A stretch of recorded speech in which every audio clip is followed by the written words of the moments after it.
And I want to thank Jeff and the McClung Museum generally, the staff, for inviting me down here and being such wonderful hosts for the couple days I've been here. How many of you have actually seen the map exhibit? Can you raise your hands? Fair number. Okay. Well, I urge those of you who haven't seen it yet to go and see it. It's a really fine collection of very important maps to be assembled in this spot, along some great maps of North America and the world, and some very interesting maps of Tennessee and your area. So by all means, go and see it, and hopefully a few of the things that I'll talk about today will help you to appreciate it more. My topic today, how did they do that, comes from what I think is a very basic question that people ask when they look at maps. We've all had the experience of standing in a field or on a seashore and looking out and thinking, now how would you go about mapping where I'm standing? How could that happen? And the fact of the matter is, if we're standing on a flat surface like this and we look out, we can see something like 3 miles. That is, if you're 6 feet tall. For me, it's more like 2 3/4 miles. But that's not really a wide enough scope to get you to see much topographic detail. If we climb up to about 500 feet, we increase our visibility to about 27 miles, which is getting far enough to be able to depict coves and things like that. If we go up to the top of a 10,000-foot mountain, like this is Mount San Jacinto outside of Palm Springs, your visibility extends to about 125 miles, which is, on a clear day, enough to be able to generate a fairly good sketch of the surrounding area if you know how to do that. I can't say that I do. If we're at 30,000 feet in an airplane, we can see something like 212 miles. And there you really begin to be able to pick out considerable topographic detail. And many of you who enjoy window seats on your flights sometimes think that it's like a map going by underneath you. Well, if we go up even higher, this is the Horn of Africa taken from the shuttle Columbia in 1993 at 163 miles up. And we're looking north. There's the Horn of Africa. This little projecting thing, I don't remember the name of it, but it's actually the easternmost point of the African continent. And from 163 miles up, you can see about 1,200 miles. So when we get out to the horizon here, we're looking into the middle of the Arabian Peninsula. And there you begin to see a real recognizable piece of geography. In fact, here's a map from the Newberry collections from a Portuguese atlas of about 1565, showing that very area. You see we have the Horn of Africa. There's that little projecting point, and there's the Arabian Peninsula. I think that's supposed to be, well, I was going to say it's Mecca, but I guess not. It's Jeddah. That's probably Jeddah. And if we were to wrap this part of the map on our aerial photograph, we'd see that kind of congruence, which, I don't know, I think is pretty amazing. Here you've got the Horn. There's this little projecting thing. Here's the island of Socotra, which belongs to Yemen. It's actually out here, but I don't know. It seems to me it's pretty good, and it makes me ask the question, how did they do that? This is the famous blue marble picture taken from Apollo 17 in 1972, and they were at a height of 28,000 miles. So here, of course, you can see the entire globe, and on this particular shot, one of the more famous ones from that mission, you can actually see the entire continent of Africa, except for a little bit obscured by clouds. This is an Italian map by a man named Forlani from about 1565, and I think you'll recognize what it shows. And in fact, if we layer it over that aerial photograph, you see that it fits fairly well. So well that we might ask, how did they do that? This is a map of, how many of you recognize this? You might want to turn your head this way. It's New England looking from the east. We're looking west. Here's Cape Cod. This is actually Lake Winnipesaukee in New Hampshire. Here's Rhode Island. I think this is the Connecticut River. It's actually the first map published in America, 1677, in John Hubbard's History of New England.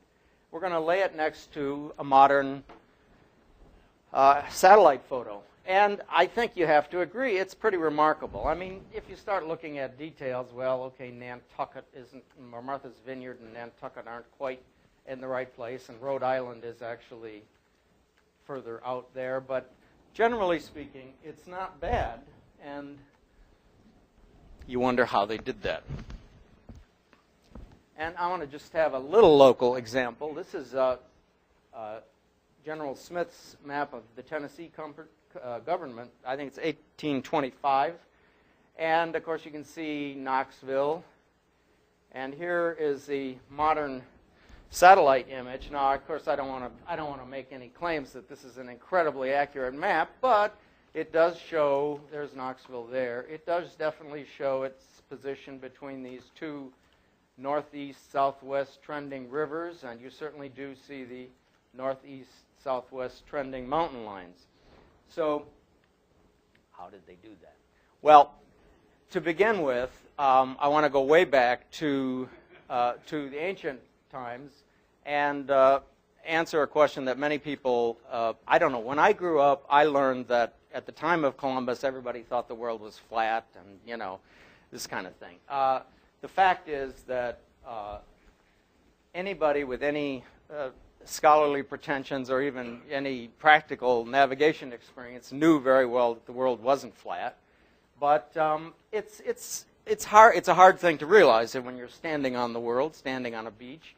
And this is a little from a cosmography, 1524, that attempts to explain to people, to give them one proof for the rotundity of the world. And what he's in effect saying here is, here's the moon, here's the Earth, and here's the sun. If the Earth were a tetrahedron or something like that, the shadow that the sun cast on the moon would be this shape. If the Earth were pyramidal, the shadow would be this shape. If the Earth were a cube, you'd get a shadow like that. But in fact, the Earth is round, and so you get a shadow like that. So it's certainly not the case that everybody knew the world was round, but it was well known. And in fact, as long ago as 200 BC, a fellow named Eratosthenes was able to actually measure, to come up with a pretty good estimate of the actual circumference of the Earth. And this is the way he did that. This is Egypt, and he understood, he knew that in Syene, a place which is actually very close to the Aswan Dam, there was a well. And on a certain day of the year, the sun was said to be directly above that well. And you knew that because if you looked down this very deep well in the desert, you could see the reflection of the sun. So he did an experiment Eratosthenes lived in Alexandria, and he did an experiment in which on the same day that well was supposed to be illuminated in that way, he measured the angle of the shadow cast by a pole, a perpendicular pole, in Alexandria. And through some fairly elementary mathematics, he assumed that, in fact, they were more or less on a north-south line, and in fact, they are more or less on a north-south line. And so he did this experiment. Here's a side view of what he did. Here's the well. Actually, this is graduated in miles. It's about 480 miles.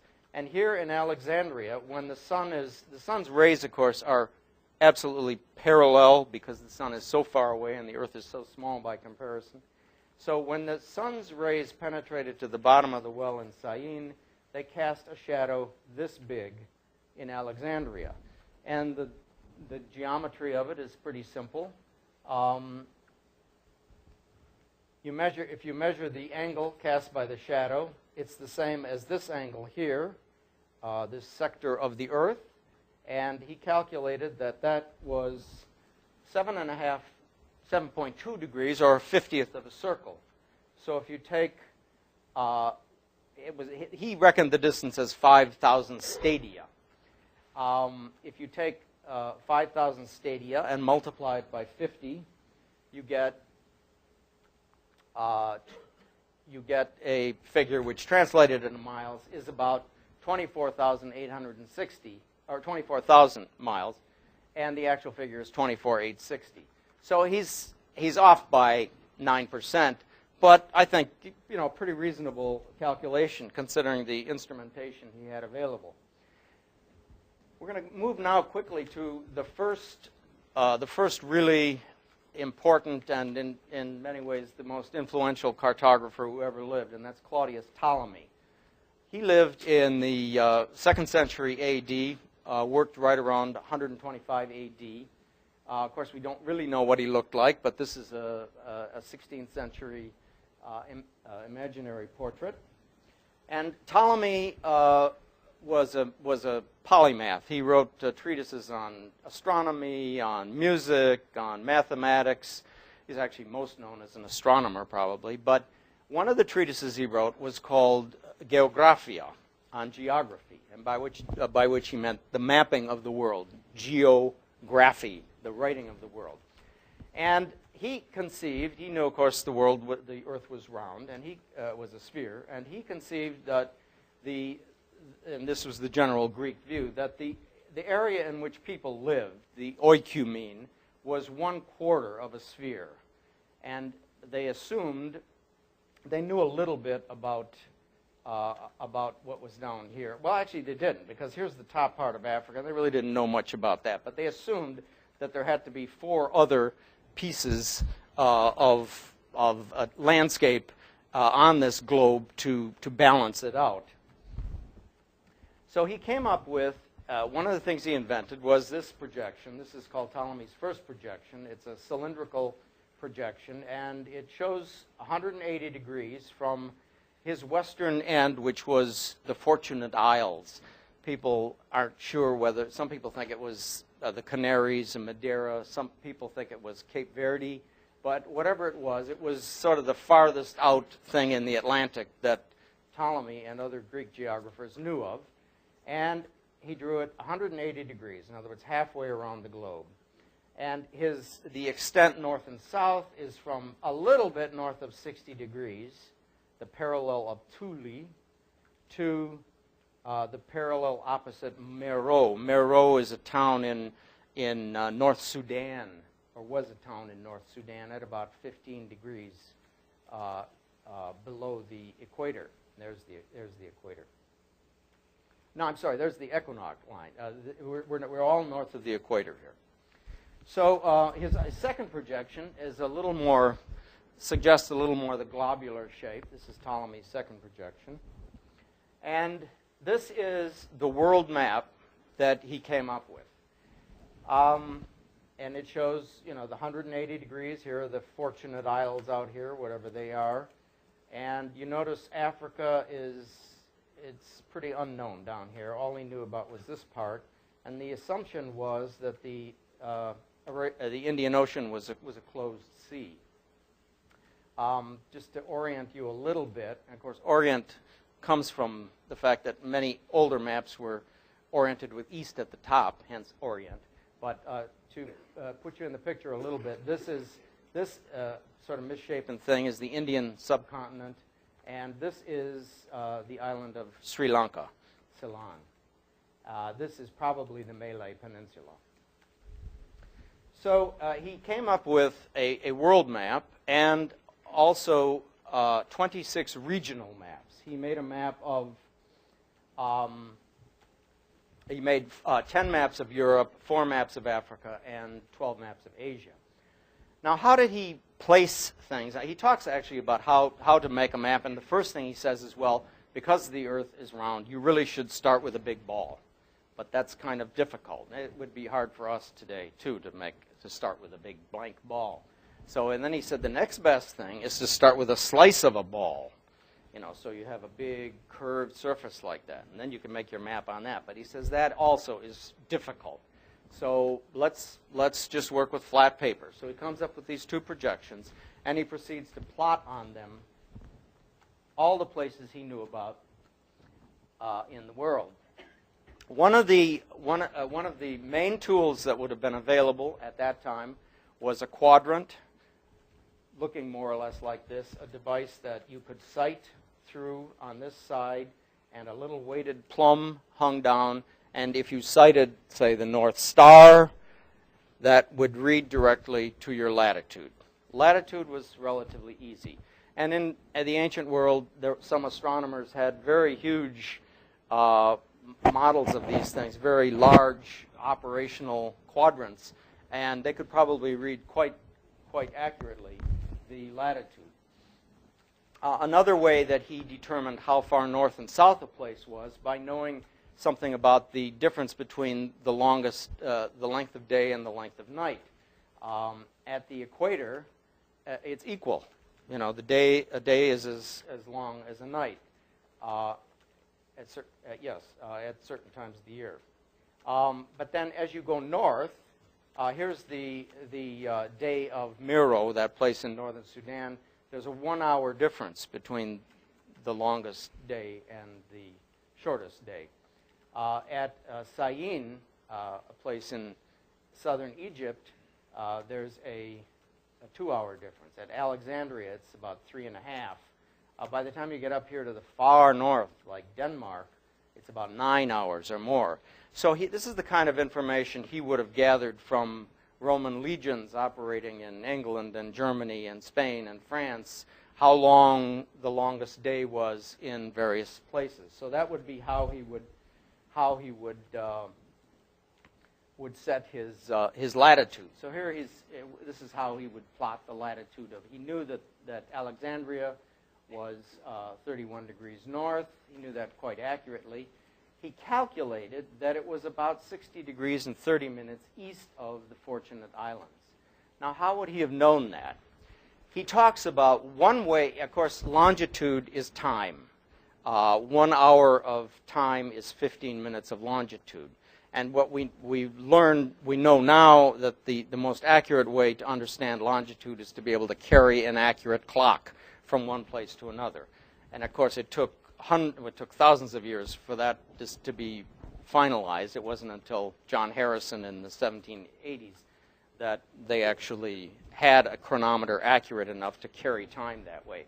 But even in Ptolemy's day, he was aware of other solutions. He said if you had accurate information about the timing of eclipses, if you knew that an eclipse observed over here in Damascus happened at midnight, and it was observed at like 1:30 in the morning in Alexandria, or I don't know, in Cadiz or something, then you would be able to use that as an instant of time and calculate the distance. So and he had some information like that. There was a little bit of information about eclipses, but a lot of information had been gathered about the distances of places. Of course, the Romans were wandering all over their empire, and they were very active in Britain a little before Ptolemy's time, and so a place like London was nailed down. And it's probable that most of Ptolemy's longitudes are actually cobbled together from distance measurements.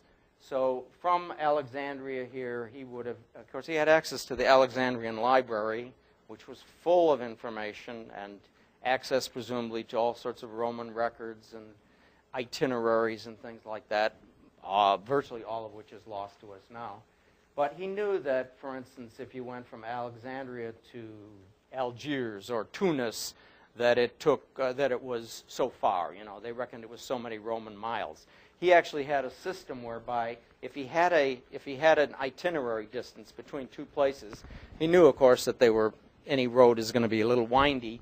He allowed for 1/5 error. So he said, if he had a distance of there was 500 stadia or 500 Roman miles, say, from Alexandria to Tunis, he said, well, okay, I'm going to count that as 400.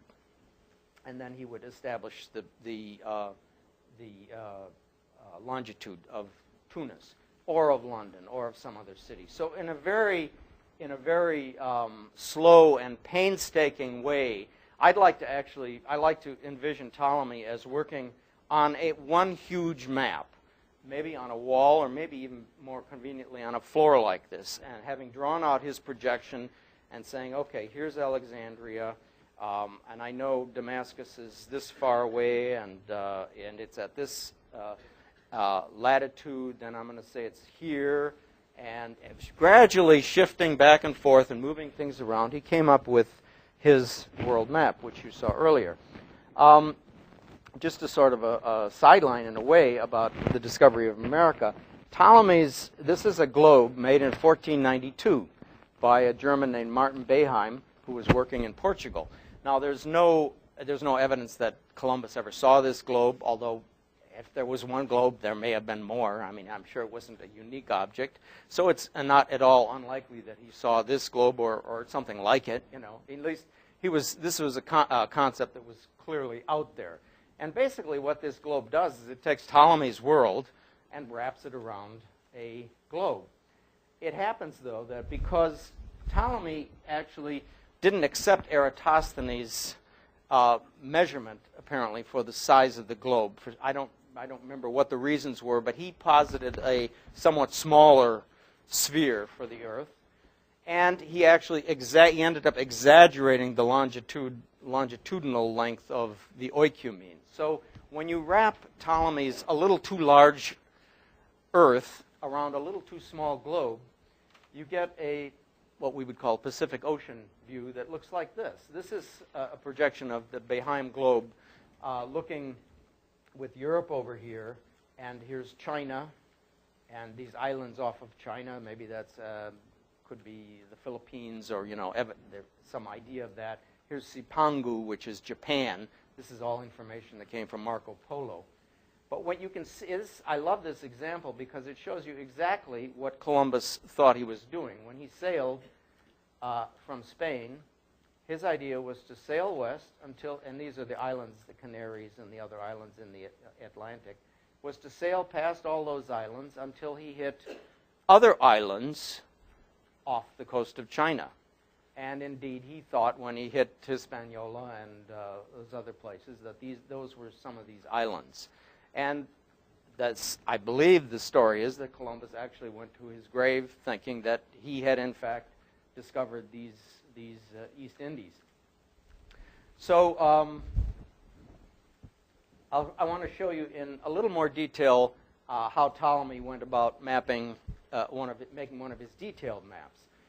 Ptolemy's first map of Europe is the British Isles, and interestingly, his arrangement of these regional maps, starting with the British Isles and the second map being the Iberian Peninsula, that tradition became very firmly entrenched, so that when the first modern atlas came out in 1570, Abraham Ortelius, he had a world map, and then his first regional map was British Isles, and the second regional map was Iberia. And in fact, most atlases made until the 20th century followed that pattern. At least it was Great Britain, it was Spain, then it was France, and then so on. The order kind of falls apart after that. But that was how influential Ptolemy was. So this is a satellite view of Great Britain, and this is Ptolemy's map of Great Britain. And this is the kind of information that Ptolemy recorded. Lots of place names of towns, a number of locations of rivers. This interior, we're not to take this interior detail at all seriously, but supposedly the river mouth it's something that he plotted. There are some names of peoples here, sort of general names. This is where I can't read these names on here, but this is where this tribe lives, and this is where these people live. And a few physical features like some mountains and even a big forest here in Scotland. So how did he do that? Well, he started with a projection of that part of the world, and he put down his best guess as to where London was located, latitude and longitude. The British, the Roman legions, of course, were all over Great Britain, and they undoubtedly had regular travel between all these places, and he had itineraries telling him how far certain things were, especially towns. Tamara, actually, I think, is a river in Cornwall. Corinium is, I have to look at my crib sheet. Corinium is Cirencester. Maridunum is Carmarthen in Wales. This is the promontory of Kent, which was apparently fairly well established because it was where the Roman troops, the Roman ships that would be the first landfall there in Britain. And so there were a number of places that he had. Ratier is Leicester, Diva is Cheshire, Lindum is Lincoln, and Eboracum is York. And he adds the note in his geography that this is where the 6th Legion won a victory. So there were a number of places that he was able to establish fairly accurately in relation to one another where they were. And from some of these fixed locations, some people even think that the Romans had a kind of a triangulation, had a kind of a standard triangle that they worked off of here in surveying, in making maps of England. And Ptolemy may actually have had a map of England that he got from someone in the army. It's not at all unthinkable that there was a sketch map, and they said, yeah, well, this is what this southwest promontory looks like. So anyway, using the best information he had, he came up with this outline on his big map. Let's picture it on the floor here. And he also put in the river mouths. They said, well, this river is up here so many miles north of this point here, and so he plotted all these places on his map. Now, if he had just done that and made these wonderful maps, that would have been enough had they survived. But the problem with maps then and still today is that they're extremely fragile and extremely subject to wear and tear. And any of you who have a car with a glove compartment, you can testify that, in fact, most maps get used to death if they're used at all. So had Ptolemy made a big world map on parchment or on papyrus or something, and had he made a set of 26 regional maps, maybe they would have survived, maybe copies would have been made, and they would have survived the millennia. But, and he undoubtedly did make such maps. I mean, he at least made one big map, we know that. But the reason Ptolemy's geography survived is because he digitized it. He took all of these, he started with these latitudes and longitudes of towns, and then he started plotting reading off of his base map on the floor, let's say. He started reading off other coordinates. So if you'll follow these dots that I've placed around here, he would say, okay, well, at this point of this bulge, it's 53 degrees, 30 minutes of latitude and about 22 degrees, 10 minutes of longitude. And he'd write that down. And he'd do this for the river mouths, for the promontories, for all these different features around the island. And he came up with dozens, perhaps as many as a couple hundred points for the British Isles. And he recorded those in tabular format, like this. This happens to be a Latin manuscript of Ptolemy's geography. He would have written in Greek, and there are some extant Greek manuscripts. But basically, Ptolemy's geography, as we know it, as it came down through the ages consisted of no maps, but a textbook of how to do the projections and a general description of how to map, and a list of 8,000 coordinates like this. Here's a place, here's the latitude and fraction and longitude and fraction. And actually the way he indicated degrees, minutes and well, he didn't really get into seconds, but the way he indicated minutes was, he would say, if it was, we would call it 50 degrees, 30 minutes, he would say 50 degrees and a half. And if it was 50 degrees, 45 minutes, he would say 50 degrees and a half and a quarter. They didn't have the concept of unified fraction. So the geography, as it came down through the ages, consisted of just data, just alphanumeric data, digital data, if you will.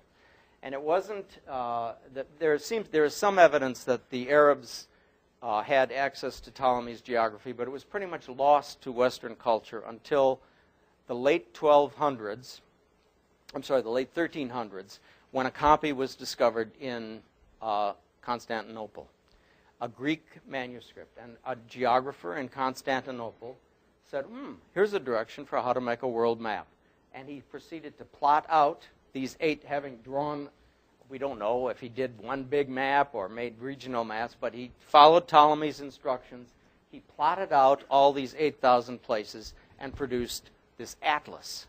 Well, that was a revolutionary thing. And that atlas very quickly got translated into Latin, and many, many copies were made of it, and it became the first standard atlas of the world. This in about 1400. And in many ways, it stayed the standard atlas of the world for at least 100 years. Ptolemy's geography was one of the first books to be published. The first edition with maps was 1477, a very early illustrated book. And there were multiple editions all through the 16th century. It wasn't until about in 1570 when Ortelius came out with his Theatrum Orbis Terrarum. That's thought of as the first modern atlas. But until that time, at least until the 1520s, Ptolemy's maps from 125 AD were pretty much it for understanding the geography of the world. Of course, when the new discoveries happened, they had to think on their feet, and there are several maps. There's one map in particular I'm thinking of in the exhibit where you see what's basically a Ptolemaic world with some American stuff tacked on. But to get back to his map of Britain, many of you may have wondered why Scotland is bent over like that. I haven't read actually anywhere anyone saying this explicitly, but I'm pretty convinced this is what happened. If you turn that bit of Scotland up on end like this, 90 degrees, you'll see that it actually is not a bad rendition of Scotland. I mean, you get the basic peninsula up here, this Moray Firth, you get this peninsula here, these little fjord-like things over on the west side.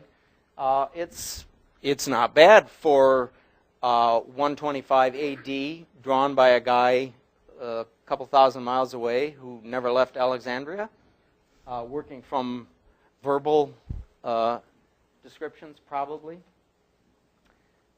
But the reason he had to bend it was because of the island of Thule. You remember that zonal diagram? It showed the sort of northernmost habitable place as the latitude of Thule. Well, Thule, this is from a map of 1539 showing this imaginary island. Some people think it actually might have been Iceland or possibly some other faraway island in the North Atlantic. But basically, Ptolemy's information went back to Pytheas, who said that Thule was 6 days' sail north of Britain and is near the frozen sea. And the idea was that when you got that far north, much beyond 60 degrees north, that the entire sea was frozen and it would obviously be uninhabitable. So Ptolemy was in a pickle because he had a lot of information from the Roman legions about Britain and about Scotland, and he clearly knew that when you got up here, there was still about this much more to go. But he had the problem that here was his Thule. He had plotted Thule as this location. And according to Pythias, it had to be 6 days sail north of Britain, and if he put it up this way, it just didn't fit. So he did what a lot of scientists do today. They try to adjust, understand the data in the way that seems to make the most sense. And for him, he tries to preserve the length of Britain while at the same time recognizing that Thule is pretty much the northern limit of habitation. So he simply bent it. That's my view, and I challenge anyone. If anyone has another explanation, they're welcome to give it. So anyway, this is Ptolemy's world, the same world that's wrapped around that Behaim globe, although the Behaim globe also includes information from Marco Polo, which extends China out here and gives us Japan. Moving now to the middle, to the Mediterranean, we're going to talk about another great Ptolemy's, the discovery of Ptolemy's geography in 1400 or thereabouts is just an epical thing in the history of cartography. The whole idea of mapping on a grid, latitude and longitude, that all comes from Ptolemy. But there was another tradition that had started a couple hundred years earlier, that in the Mediterranean, that is sort of a parallel tradition, and that's the tradition of the Portolan chart. This is the earliest known copy of a Portolan chart, and some of the characteristics of Portolan charts, well, they're almost always drawn on an animal skin, on vellum. This is the neck of the animal. If you can you see the outline here? Here, we're looking at the Mediterranean. Down here is the Strait of Gibraltar, and here's North Africa. Here's the boot of Italy. Here's the eastern shore of the Mediterranean, and actually the Black Sea was almost always included in Portolan charts, and the Black Sea has been somewhat eroded here. Actually, this map, one of the most important maps in the history of cartography, was found in a Paris junk shop in 1840-something, and it now lives in the Bibliothèque Nationale.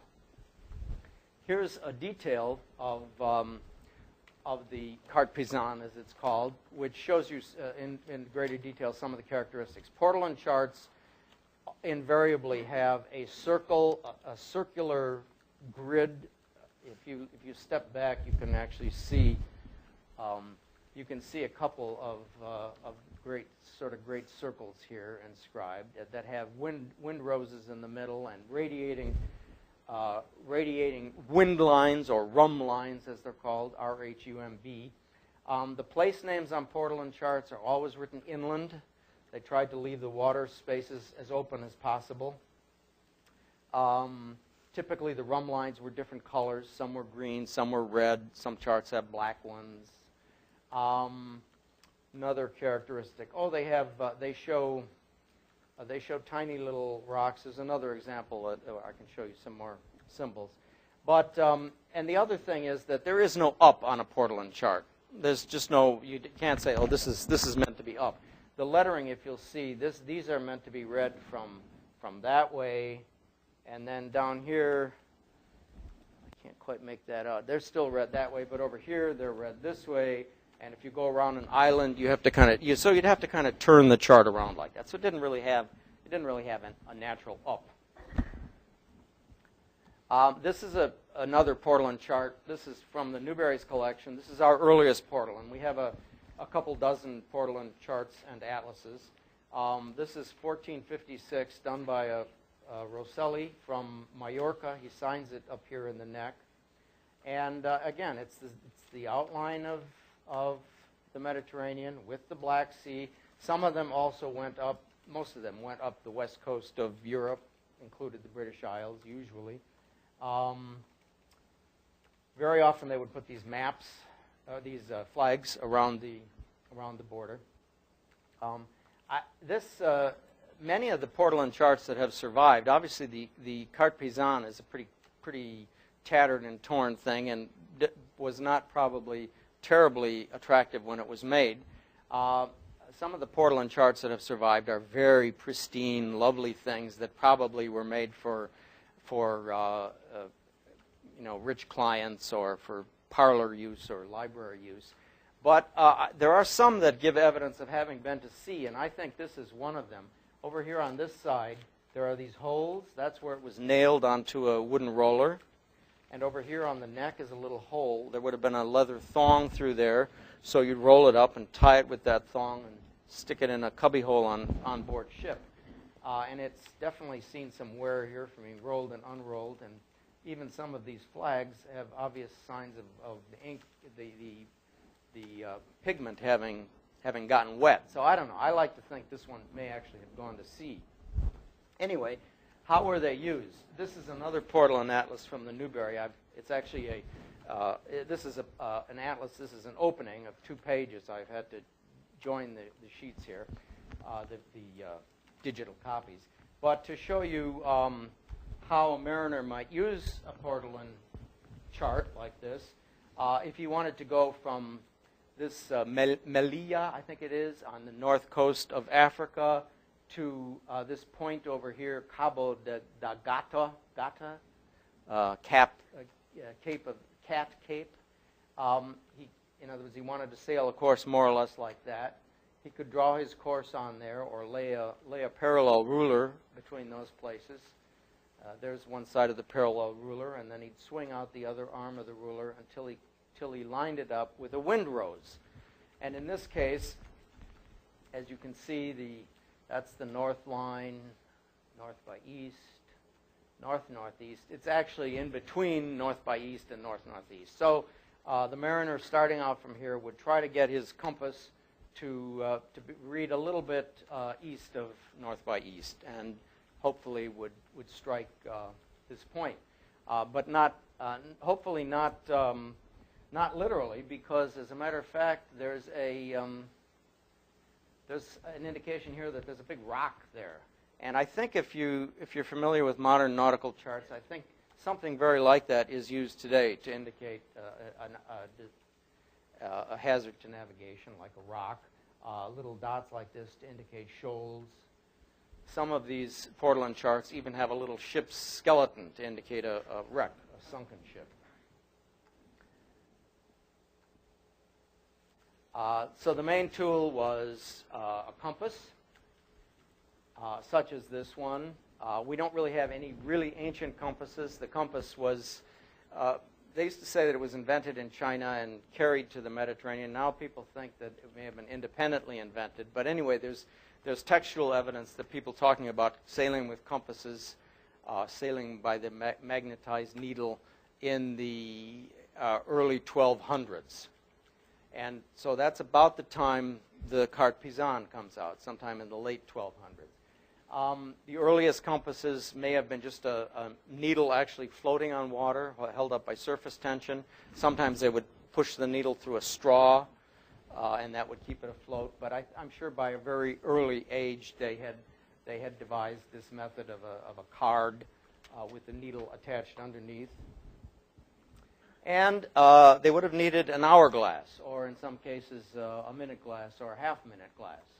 And navigators from at least the late Middle Ages up until well into the 18th century were using a log and line to gather information about their speed. Basically, you needed a spool with a lot of line on it. You needed this log here, or chip, and you needed a glass that was good for half a minute. And the way it worked was something like this. I think you must have needed at least 3 men. One guy is holding the log reel. Another guy is holding the 30-second glass, and another guy is holding the actual chip here, which is weighted at the bottom. He throws this thing over the back of the ship, and it hits the water and starts bobbing along. And of course, the water catches it here, so it's sort of riding up in the water. And he waits until about the length of the ship. There's a red rag tied there. And that indicates that the thing is now far enough behind the ship so that it's free of the wake of the ship, and supposedly it's kind of digging into more untroubled waters. And when that red line goes over the rail, he says, "Turn." And the guy with the 30-second glass turns the glass, and then they start counting how many knots go over. And the knots are placed, well, apparently there were a couple different lengths of knot, but the knots are placed at regular intervals along there. And you count how many knots go over, and when the glass runs out, the guy says, "Stop." And then the guy holding the reel holds it. They count how many knots have gone over, and they record that information on this device, which is a traverse board. And this is a wonderfully simple device that didn't require any great learning. An illiterate seaman could use it as long as he was familiar with the points of the compass and could read the numbers, I guess, from 1 to 12. The idea is this. Here are all the points of the compass that you could possibly steer. Each of these concentric rows of circles is a half hour. So this would be the first half hour of a watch, the second half hour, the third half hour, and so on, up to the 4-hour watch. A very standard way of breaking up the day at sea from early on. And attached to the middle, there's a cord, and you have a bunch of little pegs to go along with it, which you can push next to the cord into a hole. So what this tells us is that in the first half hour of the watch, they were sailing north by west on that course. And in the second half hour of the watch, they were still sailing north by west. But when the third half hour came along, they had shifted their course to this point of the compass. And in the fourth half hour, after 2 hours of sailing, they had shifted it to this point. So you'd keep doing this, and for the 4 hours of a watch, you'd have a perfect record of the course you had steered. Now, how fast were you going? Well, every hour, they would do this business with the log, the chip log, and they would plot those down here. Each of these lines is 1 hour of the watch. That's the first hour, the second hour, the third hour, the fourth hour. What this tells us is that in the first hour of the watch, they were going 6 knots. So they put the little peg there. In the second hour of the watch, I'm doing all this pointing, and I made this elaborate slide to show you this. I forgot about it.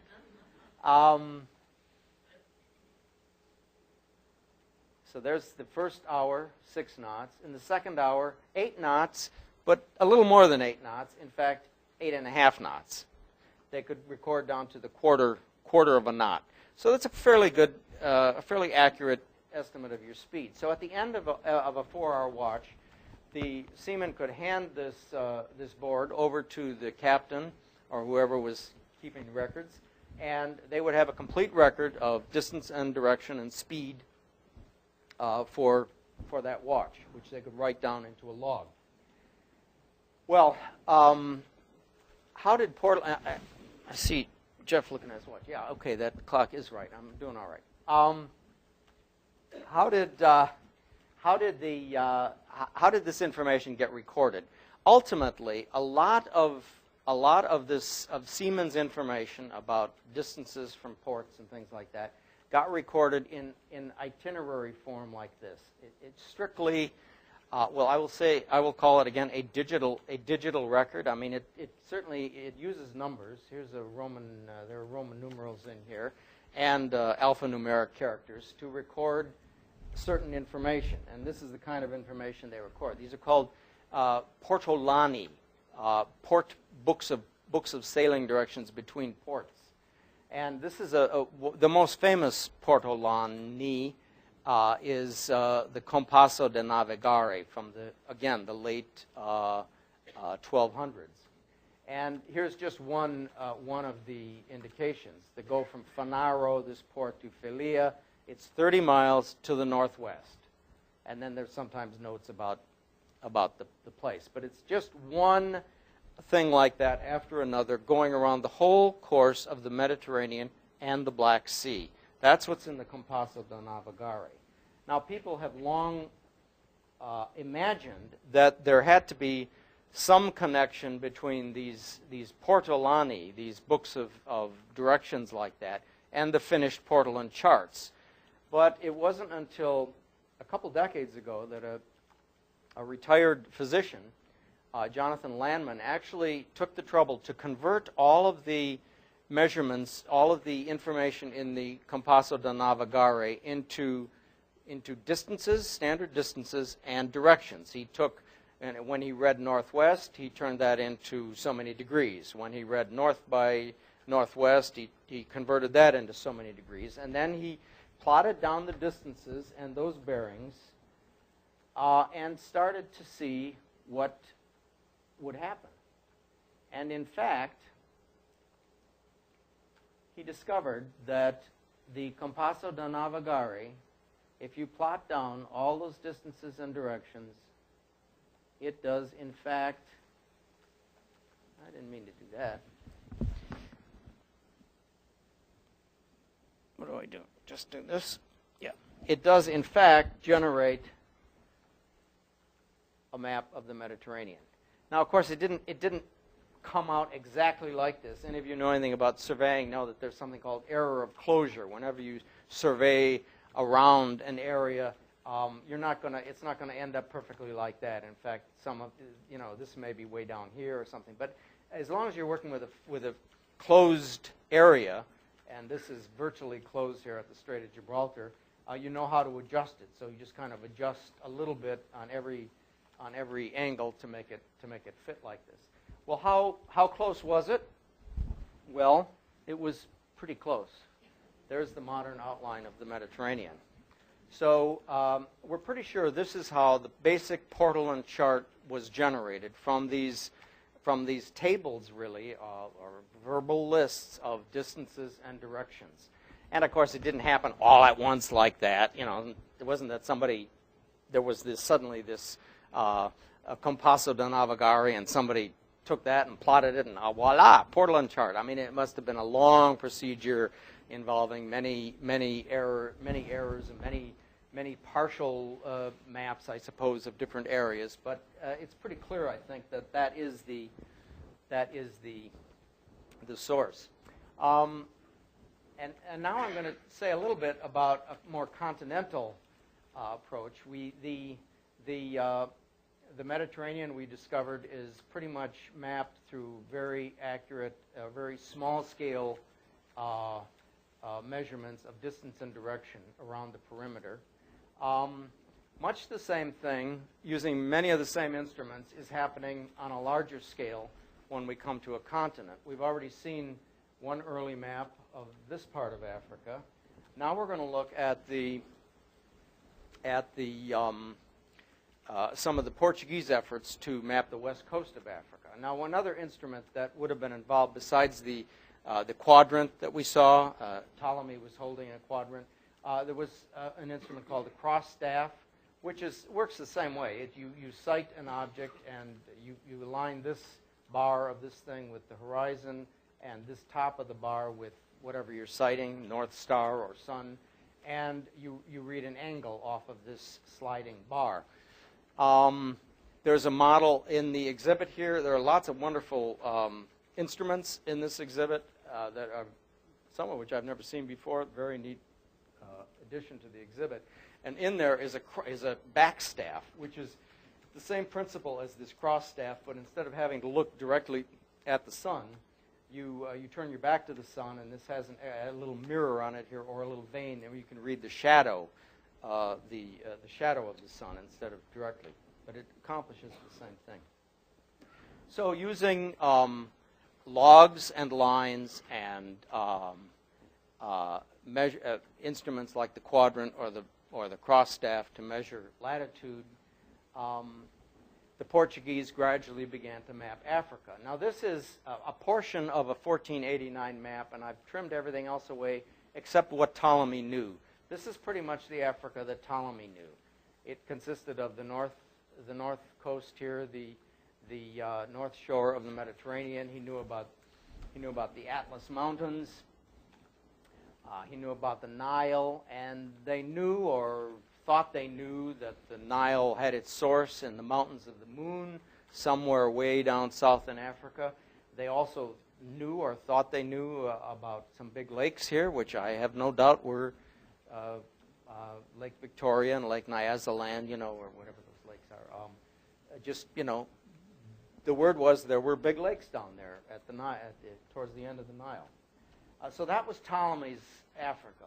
Well, by the time the Portuguese really started to make a dedicated effort to try to see if they could get around Africa, if it was in fact did not enclose the Indian Ocean, they started to sail down the west coast, and this was a very long process. I mean, 1432, another few years later, they get a little further to the River of Gold. Now we're 10 years later. Here we're a long time later. It took the Portuguese something like 50 years to get the bulge of Africa really nailed down. So they would have done this in exactly the same way by getting latitude readings on these various river mouths and things like that, and then by keeping track of their distances and directions. And finally, the big push to see if they couldn't get around the continent, and in 1487-8, Bartolomeo Diaz actually rounds the Cape of Good Hope and gets as far as the Great Fish River, where he can see the coastline trending north. So this is the Africa that is known after Diaz's expedition, 1488. And in fact, this map is a world map made by a German called Henricus Martellus in 1489.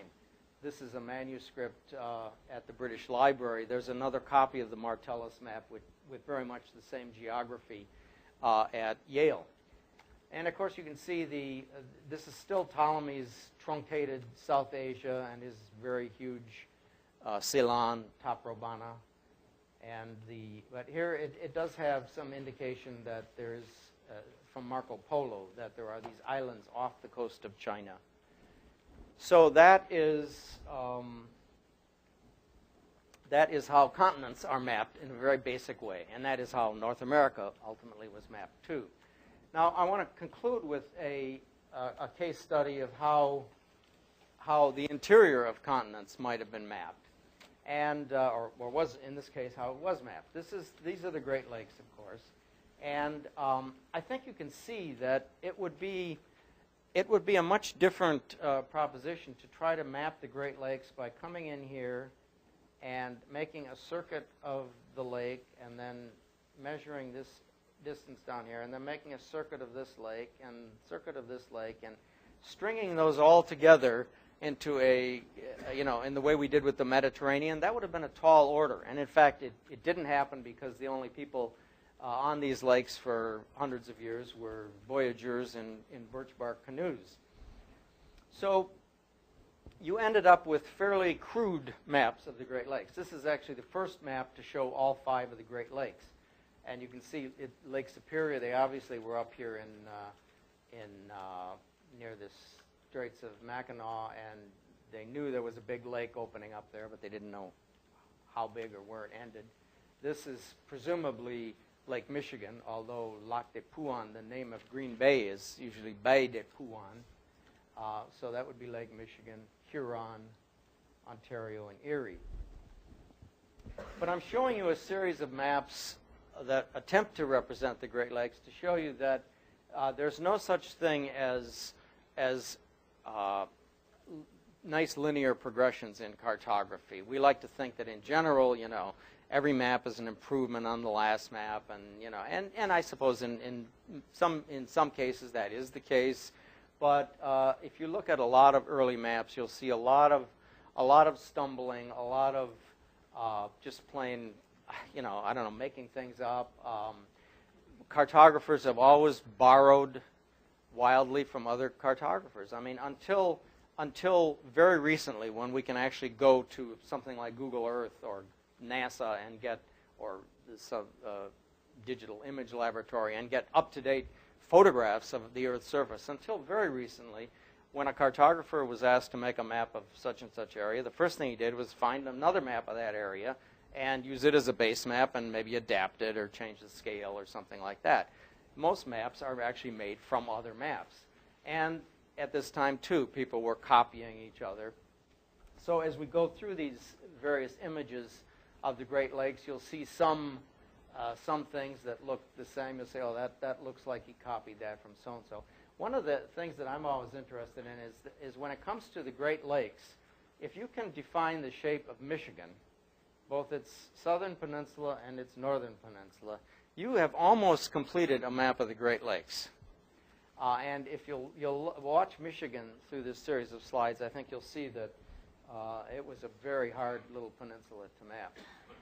Surprisingly, this is a nice example of how progression is not linear in cartography. This happens to be a very early, in fact, the first map of Lake Superior, 1671.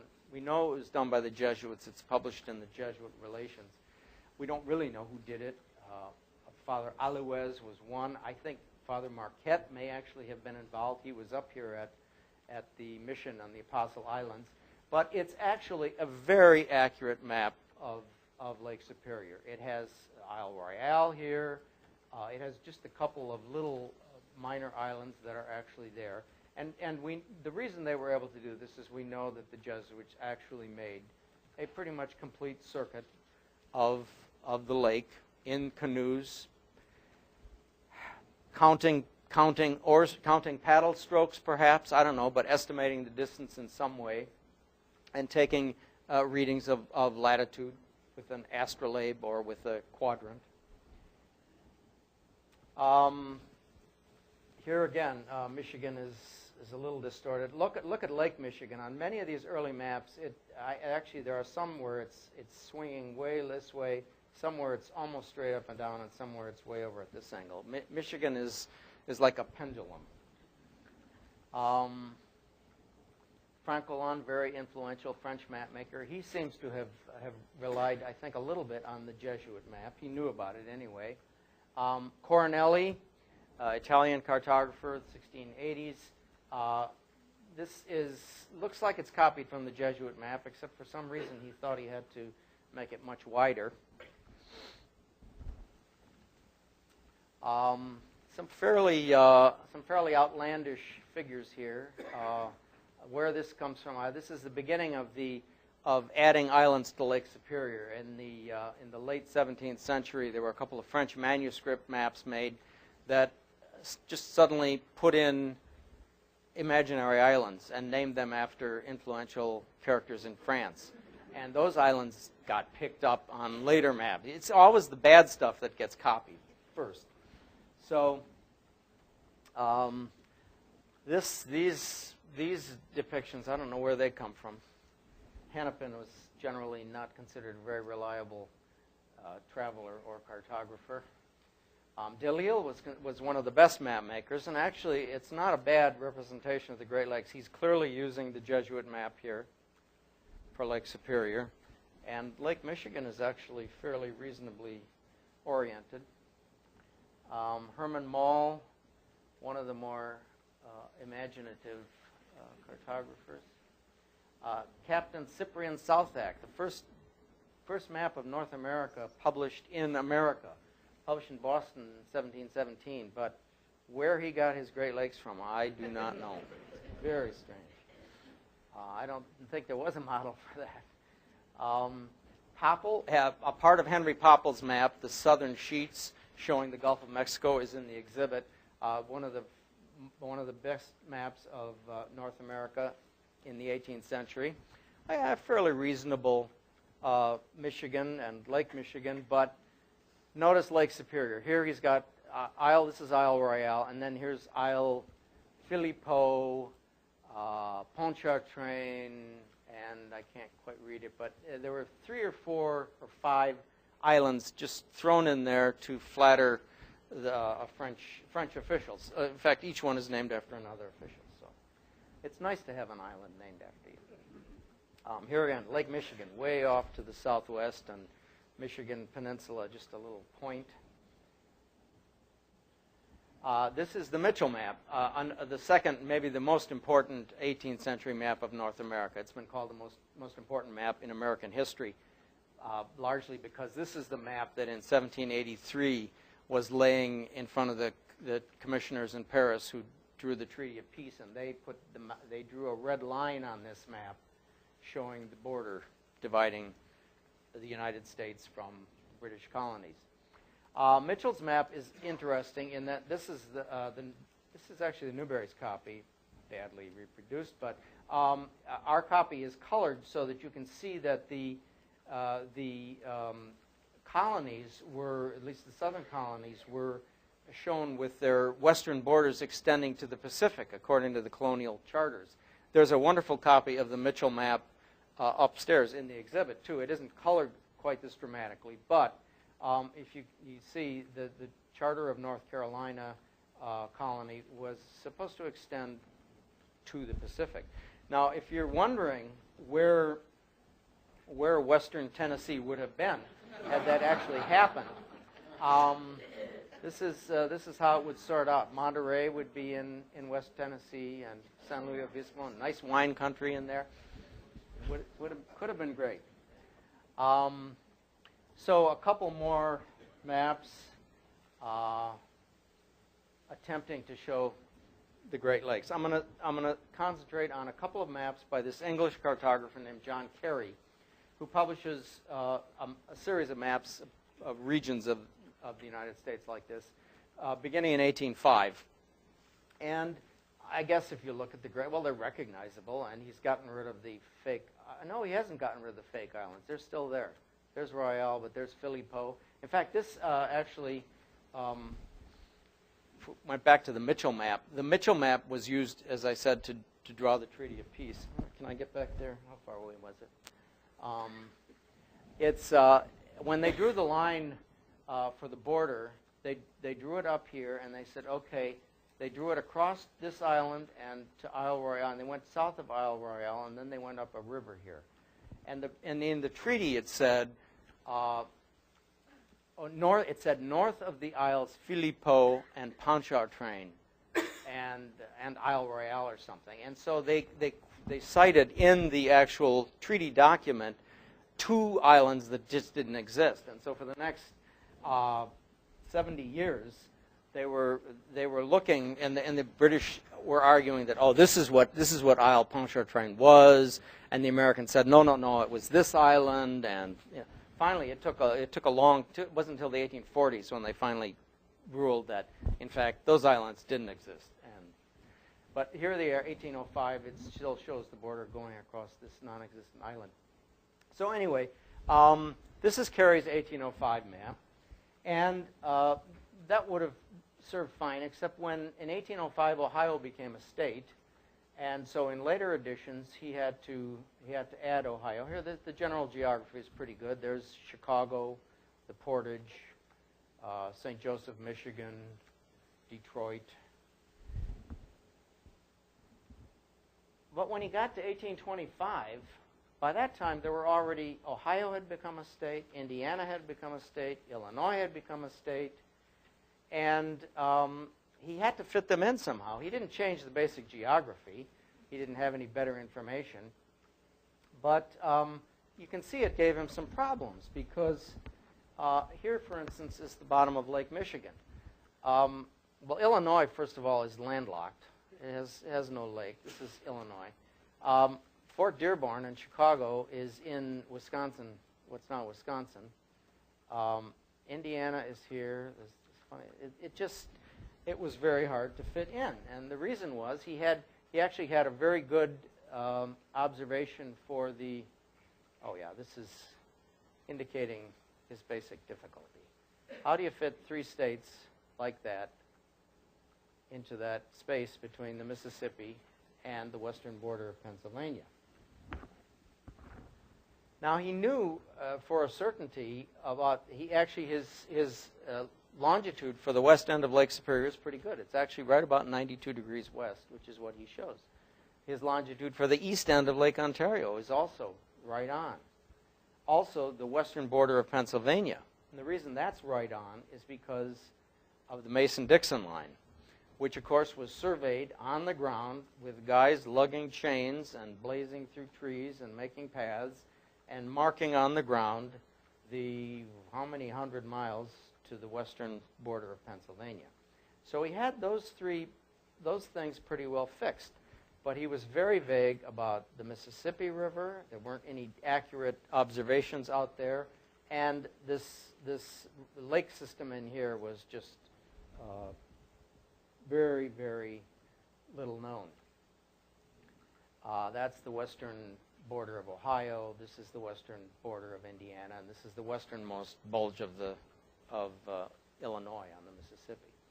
So how did this little problem gets solved? Well, unlike our other examples, it wasn't solved from the water, it was solved on land. And it was solved by people dragging chains like this across the country and orienting them with compasses like this.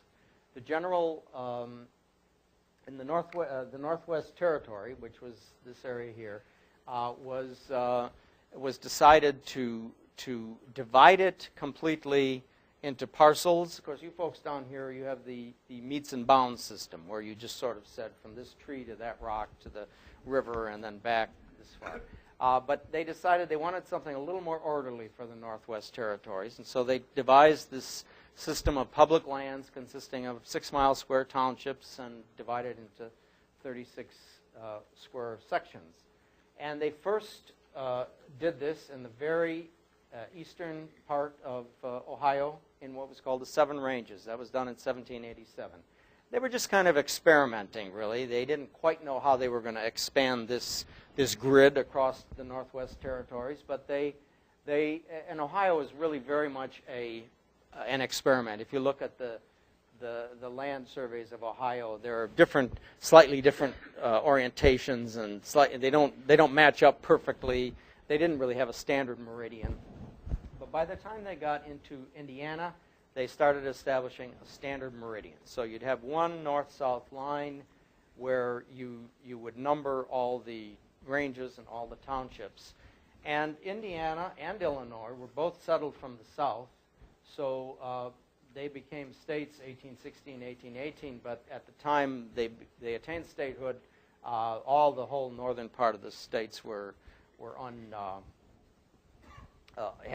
they weren't unpopulated, but they were lightly populated and did not have the benefit of the township and range surveys. In Illinois, by 1830 they had actually surveyed a little extension up here because they wanted to build a canal from Chicago down to the Illinois River, the Illinois-Michigan Canal. And so they divided that, and the federal government started getting rid of that land. Meanwhile, on either side of it, it was still Indian country. So as these surveys progressed, they bumped up into the water. And it was only really when this survey got up here in about 1830 that they were able to say with considerable certainty and accuracy, this is where the western shore of Lake Michigan hits at that point. And as the survey continues, Wisconsin becomes a state in 48. Gradually, the entire lower peninsula of Michigan and, of course, the entire Lake Michigan and the location of the Mississippi River, they're all determined accurately by measurements on the ground. Briefly, this is what happened. Starting with the Mason-Dixon line, which after all starts in tidewater and was measured by chain and compass, and then extending the General Land Office surveys west and north and east and west, they finally we're able to determine the outline of the Great Lakes. And that's how this little bit of geography got mapped, strictly from the land. So that's all I have to say, but I'm happy to answer questions if you have any. I'll try to answer them, that is. Yes?